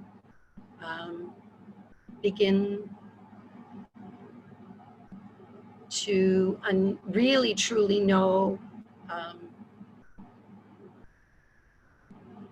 what the lack of privilege means for someone, because, you know, I have a lot of privilege in my life.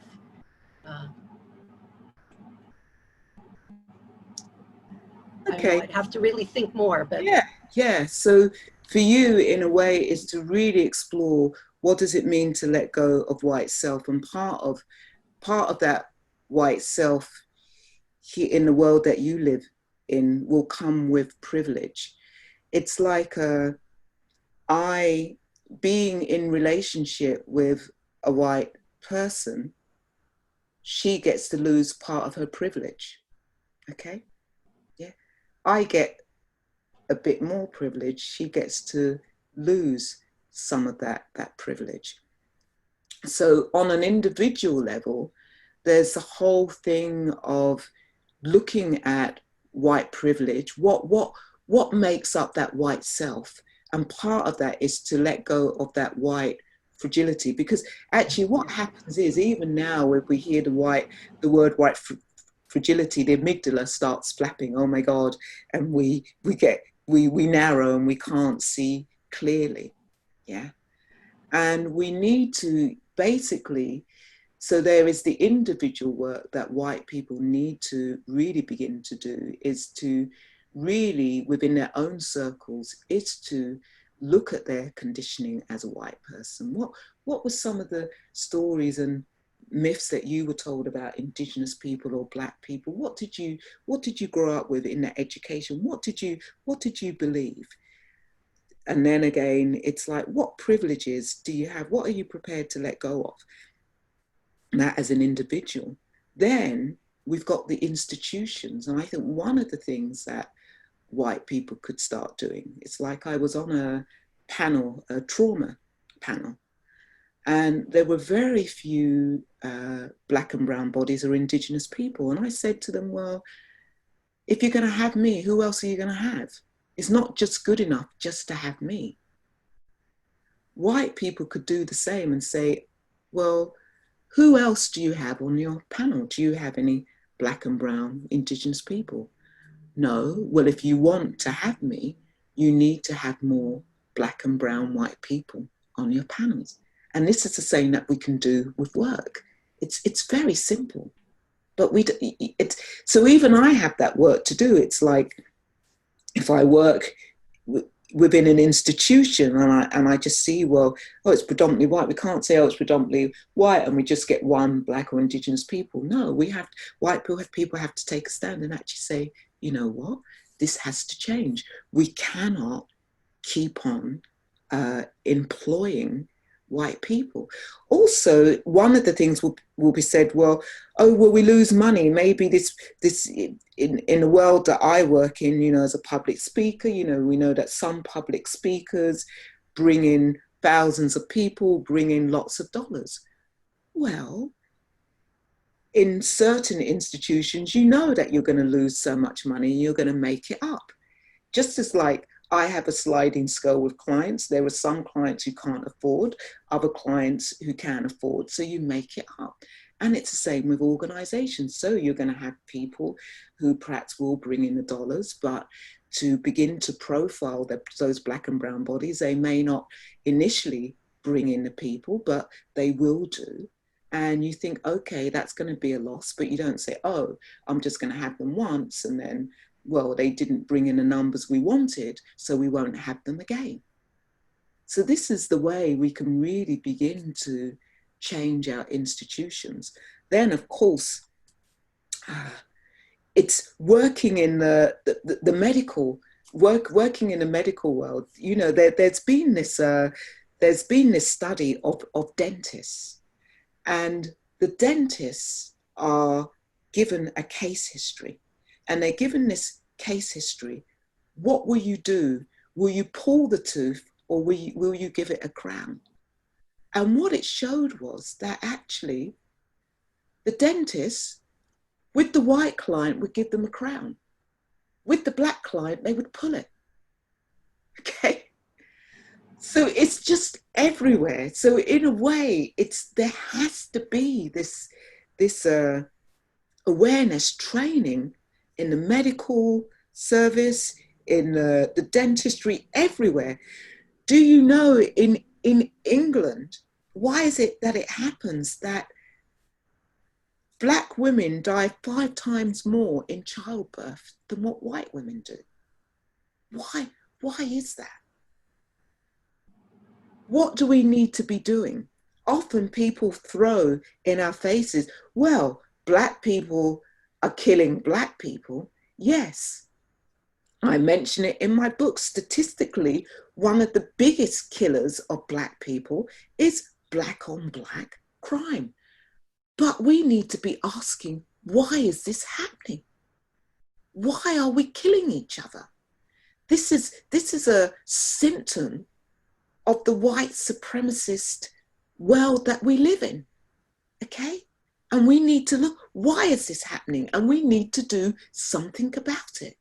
Not throw it in our faces. Well, you know, okay, we don't have to worry about police killing black people because black people are killing each other anyway.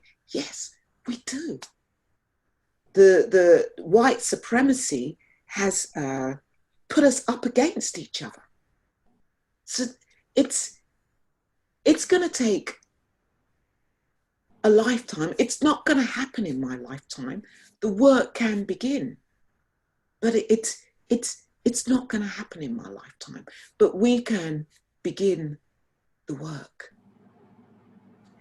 So there's so much for us to do. Where do we begin? And we can begin that revolution here with us as an individual. Paul Summer, I mean, Summer who just died in Seattle on supporting the Black Femme March, that Black Femme March in protest of the black lives and brown lives that had been killed. Somebody who was out there on all those marches, put her life at risk. And that's the really tragic thing, that lives will be lost in this change, because even the Ku Klux Klan, their subscription is going up. Even in England, there was a slave's grave somewhere in Bristol that was graffitied in retaliation for these white statues toppling. A black statue was toppled in the US in retaliation. So there are going to be people who are not going to be happy about this. There is going to be a pushback. There will be a pushback. But there are more of us than there are of them. And every little drop counts. If you put a glass under a tap that is dripping, it at some stage will become full. So every drop counts. Thank you. Thank you. And next we have Roberta. Roberta, are you there? Oh, you need to unmute, please, Roberta. Yes, I'm here. Hi, Roberta. Hi. So I really like what you said about the pushback. It seems like that began maybe about 8 years ago, this pushback. And I think like also what I liked you were saying was being without your land, like because being forced here and then now being without land, culture, language. But when you think about it, that's what America is all full of. There's only a small amount of indigenous people here. Yes. And even us, you know, like my people have been carbon dated back to 10,000 years. Even our culture and way of life is affected by this colonization. And so my question was, in the healing that may come about for a lot of white America who is now fearing this uprising, what can you speak to about their healing with regard to like the epigenetics of white supremacy being passed down and maybe this fear? Their healing, I mean, it's I suppose, let me kind of reframe that, our healing, because we have to do that healing together. And I think one of the ways that white people can do that healing, and I see white women doing that healing, is actually going back to some of their indigenous ways. Because once upon a time, we were all indigenous, okay? Once upon a time, we were all indigenous. And there is wisdom in our indigeneity.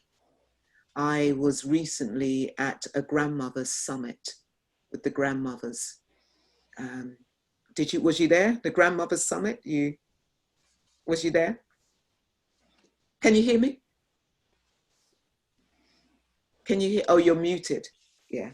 I was not there. Sorry, I didn't realize you were speaking to me. Yeah. I was at the grandmother's summit, an online summit, and just seeing the people beginning to call on the wisdom. We all have wisdom. So in answer to your question, we have to all be prepared to do that healing and to call on our ancestors. There's something in African culture where we talk about ancestralization. And I think ancestralization is really, really important. There will be ancestors on the other side who will want to guide us. And we've all got ancestors on the other side who can guide us. And we have to call on that wisdom to begin to do that healing. And in a way, I think for us, for you and I, we have to do our healing. We can't do the healing for them. And part of that healing has to be done in their own circles. They have to do that healing. So it's really hard to answer that question because I don't know what it is that they need for their healing, because I'm not in a white body. I have no idea what it's like to walk the world in a white body. I have the fantasy that it must be scary because the power is shifting. Yeah, the power is shifting. Okay, it's something is happening. Something is shifting, but still, you and I, we're not affirmed when we look out there in the world, and who do we see there? Who's affirming us? We've got to do our healing. In my culture, the darker you are, the uglier you are. The fairer you are, the more beautiful you are. And we still carry that. There's so much healing that we have to do. So in a way, I work as a therapist, and I'm a conduit for anybody's healing, but I can't do the healing for them. I can open the door, and the portal has been opened. A portal has been opened, and will we all go through that portal?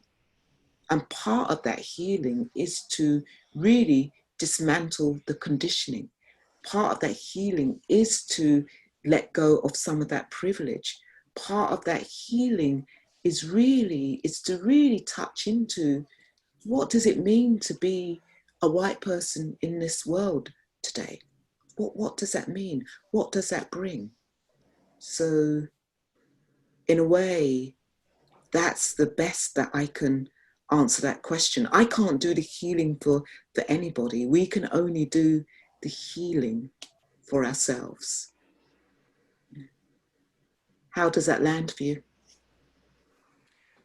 Well, I know that one of my privileges from being Indigenous here is that I can connect my feet into the ground and feel the ancestors coming. Or in this area where I'm from, it's alive in me and I'm very connected to it. So, and that's why I was asking about people who are here without their culture, without that connection, is you're saying calling out to their ancestors. And like the culture that they have here right now is really, it's just man-made. It's just this, it's just this self-created culture. When the original culture, like you said, everyone is indigenous to someplace, it still exists someplace. And so for you personally to be in that same boat, maybe your color is darker, but you're still in the same boat as far as being removed from all of that. And if you want it, you're going to have to search it and find it and make the effort to reconnect. So I was wondering if you knew about that healing, because you were talking about the epigenetics, like we feel our ancestors' pain in us from termination, extermination, slavery.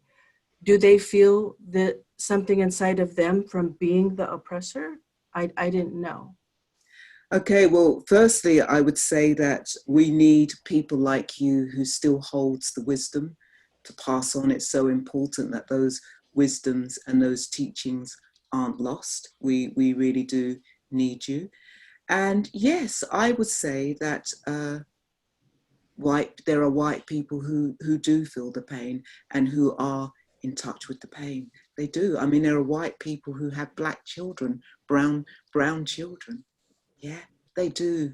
There are white people who definitely feel the pain. Yeah, they are. That's proof of that is what has happened out there in the world. It wasn't just black and brown bodies uprising out there. There was what I call was this trauma bonding was happening out on the streets in those uprisings. And it's really important for them to explore their ancestry, just like for me. I mean, I was brought up by white people. So sometimes I say that I have a biracial mind because I was brought up by white people. And I have a privilege because I was brought up by white people. I'm in a different boat from black people who were raised by black people in the UK or in the US. I had access to education. I'm one of that first generation who went to university. I was a bit of an anomaly going to university. Now, more and more, it's not an anomaly, but once upon a time, when I was younger, there weren't that many people who went to university in black and brown bodies. I had access of going to grammar school before my education came to an end because of, of what happened. So I've had to really find my identity, my culture, do my healing.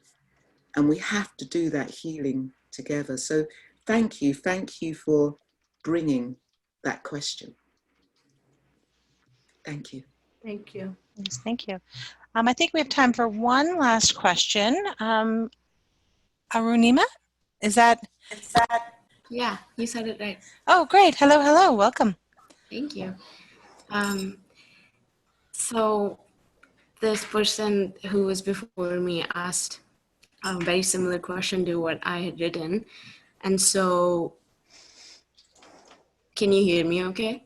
Yep. Yes. Okay. And so I thought to ask you something I've been meditating on is the immediate, specifically in the context of race, on Turtle Island in North America. There's a separation as we would understand it from Buddhist teachings that plays out when we think about how we all cause harm in some way, but when we want to come into healing or like in our everyday life, our first reaction is to separate and do other that which is causing harm. So this is something that I'd love to hear your wisdom on is when we know this in the Sikh tradition, they say that all is one, like that is the fundamental grounding from which we start our practice. And when we see that we are othering, okay, it's like Trump, it's those racist white people, that are causing violence. When we have that reaction and we can become aware of it, and this plays out for all of us in our own context, then how do we go from there towards complete acceptance?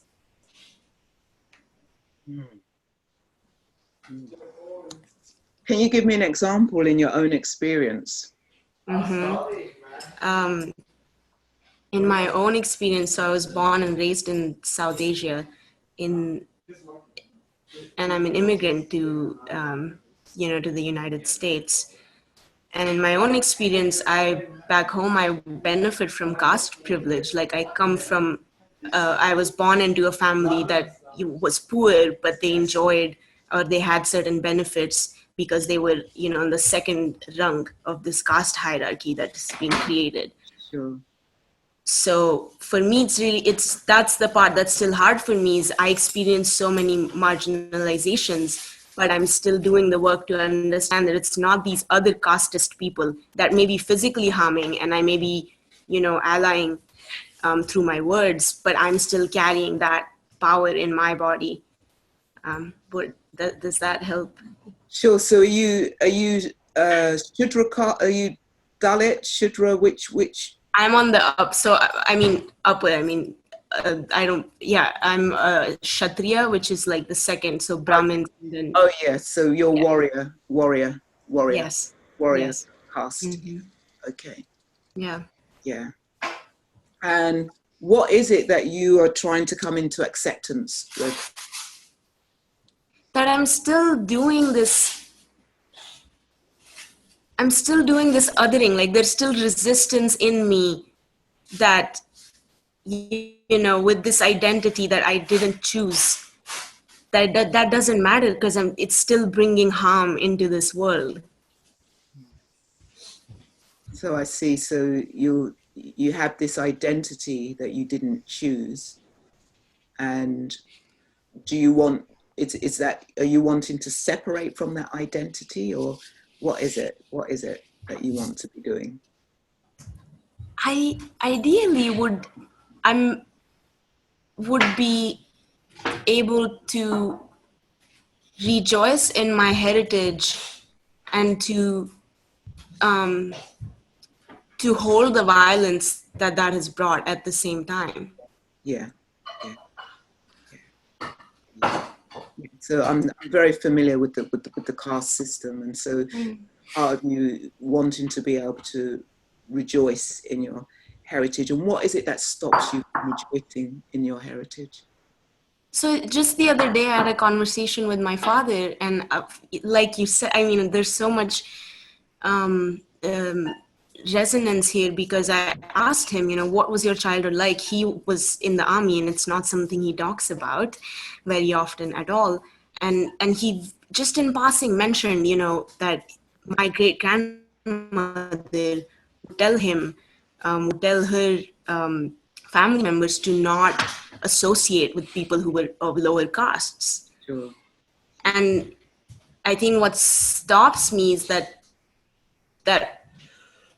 we're not doing that work yet. Like this is not something that is talked about, even though it's so present for us.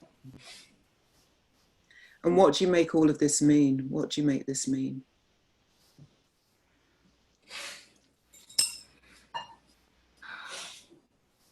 That's a great question. I mean, I try to, when I'm practicing acceptance, I'm trying to move away from meaning in a way. But what do you make it mean? What do you make this mean?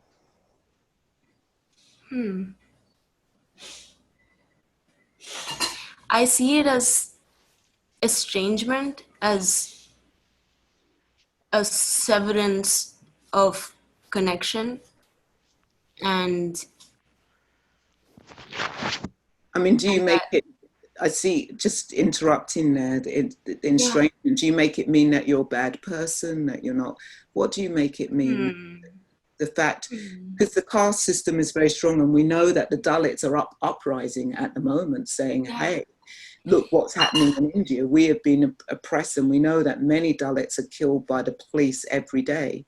So what do you make it mean coming from the warrior class? What do you make that mean? Yeah, that's a really good question. And I think it's I feel like I have to go deeper. Like I have to sit with it more.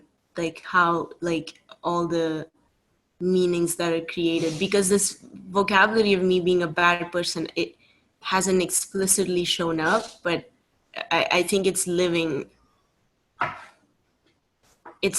within. And right now, I mean, because I'm involved in like queer justice struggles, I'm involved in like BIPOC solidarity here, like I would do that work, but because I'm not, so I make it mean that I'm trying, you know, that I'm trying, but I really want to sit with what you're kind of, the path that you're kind of bringing up for me. Okay, so you make it mean you're trying, yeah. And just like going, I mean, in a way, if you just kind of look back into your childhood, is this the first time you've been experience of trying and not getting far with something? Is this the first time you've experienced that, or have you experienced that in childhood, of trying and not getting far? Yeah. Tell me just a little bit about that.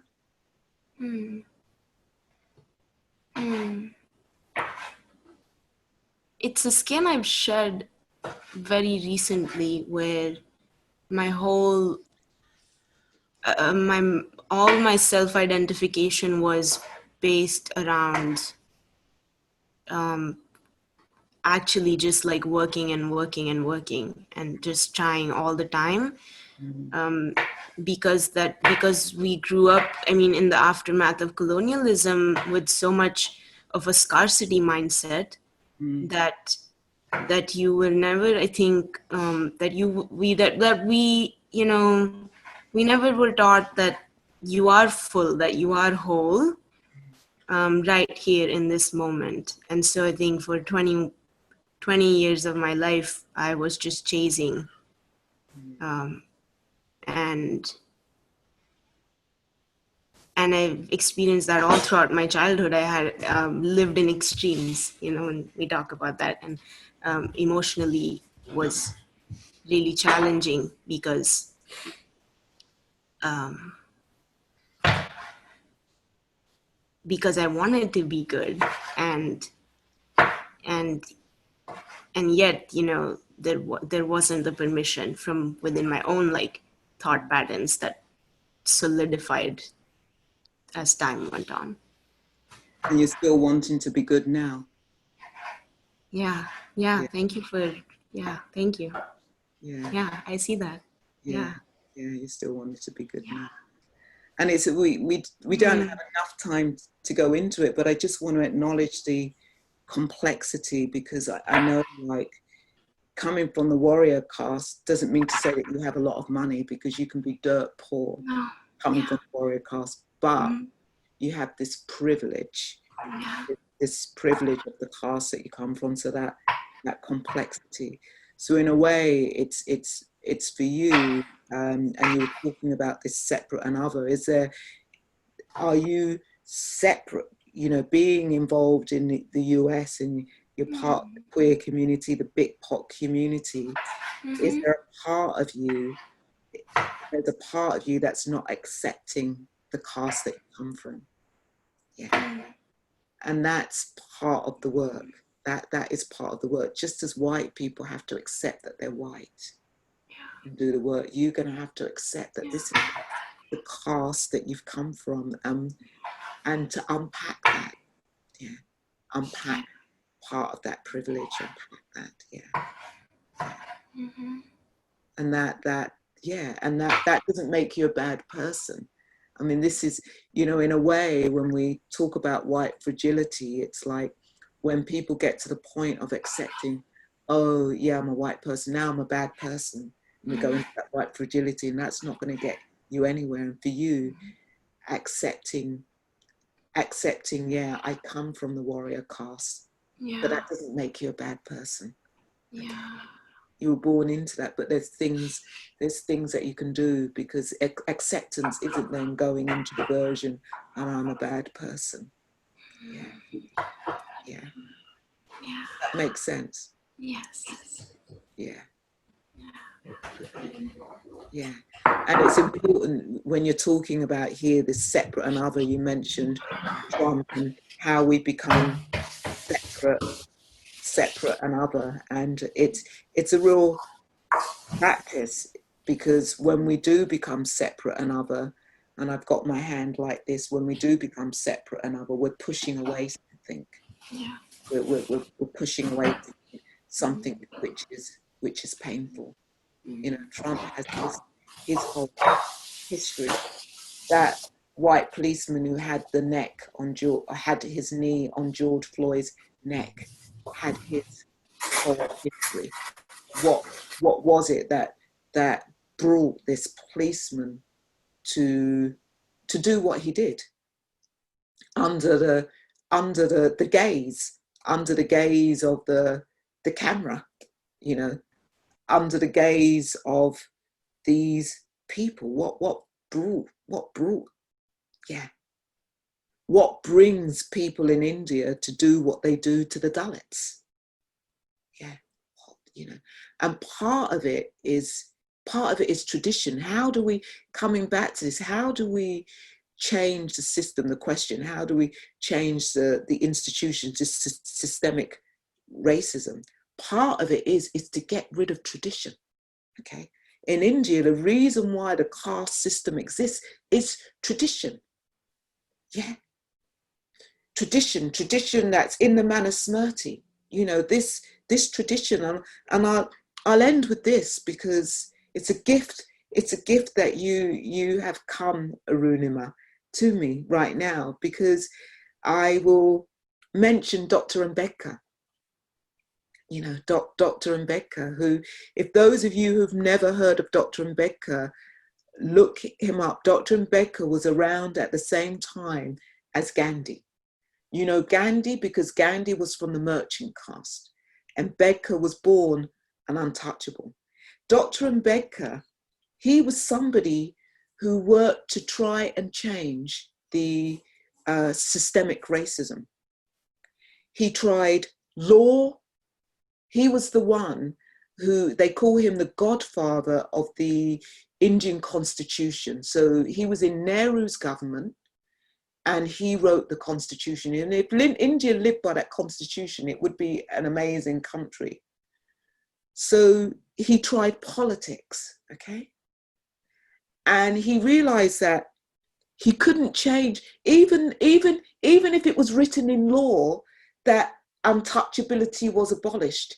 He knew that out there, nothing was gonna, Dr. Bimrao Ambedkar, thank you. He knew, even though it was written in law, things still weren't changing. And how was he going to change this systemic racism? And what he saw was, he basically, he was one of the most educated men in India. He was very fortunate. He had privilege because basically his father had been in the army, and the Brahmins were up in rage that how can you have untouchables fighting beside us? So the English had to disband this untouchable rank. So the English gave those people, those untouchable people, jobs. So that's how Ambedkar got educated. And he realized, he came to a point when he realized that if the racism, the casteism was still happening to him, and he had this amount of education, what was happening to the rest of his people? And this is the same for Black people here. We always say born a nigger, always a nigger. We can still have this education. We can have doctorates, we can be lawyers, but out there on the street, when we're walking the street, we're still a nigger, okay? And we're still going to be treated as a nigger. But what Ambedkar saw, and this is part of the revolution, he saw, when I read his work, and he says that all caste is a state of mind. Caste is a notion of mind. And this is somebody whose generations were, if I was, just as I'm looking at Arunima, and Arunima is a warrior caste, my shadow would be seen to polluting Arunima, okay? So that would be it. I would be flogged and I could be killed. People still are killed. So he saw all caste was a state of mind. It was a notion of mind. And what you needed was a religion to emancipate the mind. Because he said in the 30s, I was born a Hindu, I won't die a Hindu. He burnt the Manusmriti. He was a revolutionary. And he did, is it 1946? He did the largest single conversion in one day to Buddhism, and his people converted to Buddhism. But the important thing in this is that as I read, all caste is a state of mind. It was as if I was reading all color is a state of mind. It's a state of mind. It's a notion of mind. It became an industry. The slave trade was an industry. People would say, when we stepped into England, we became Black. They weren't Black in Africa. They became Black when they stepped into England. Yeah. This whole, so again, it's really seeing that all color is, all race is a state of mind. That's what it is. Yeah. When we can begin to see that and not think that because I'm this color or I'm this caste that I'm better. Because I'm fair skinned that I'm better, but it's somebody made it up. It's a fabrication. It's a concoction of the mind. That's what it is. Racism is a concoction of the mind, and we have to destroy the fabrication and the concoction of the mind.